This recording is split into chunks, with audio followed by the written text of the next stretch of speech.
Я абсолютно убежден в том, что чем раньше будут пройдены выборы, более того, я думаю, что можно и раньше провести, просто эти депутаты пока будут мандаты утверждать, как раз наступит тот день, когда полномочия одного собрания уйдут и придут другие. Оттягивать нет смысла, не нужно.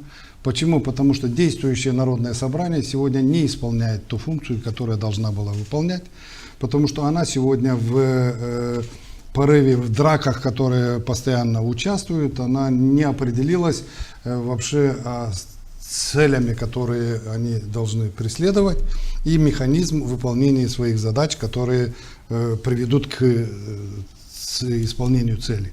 К сожалению, не получилось так, что руководство Народного собрания не смогло объединить своих депутатов для общей задачи. Ясно, что внутренние задачи, которые стоят перед каждым, они могут быть разные, но задачи, которые стоят перед Гагаузией и в целом Республикой Молдова, они особо не отличаются.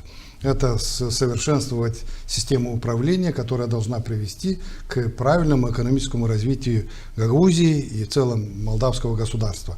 Не смогло Народное собрание быть участником политических процессов в Молдове, как было раньше, как бы она ни была, исполнительная власть и законодательная всегда конфликтуют между собой, потому что одни принимают законы и считают, что они все сделали, да, а другие должны выполнять эти законы и сталкиваются с многими проблемами.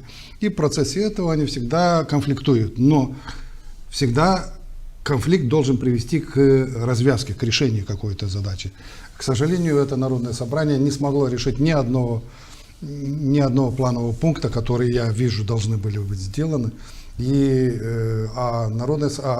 Исполнительная власть, она практически даже программу, как таковую, программу деятельности, я ее не видел. Мечта, край или там бескрайная, это не то.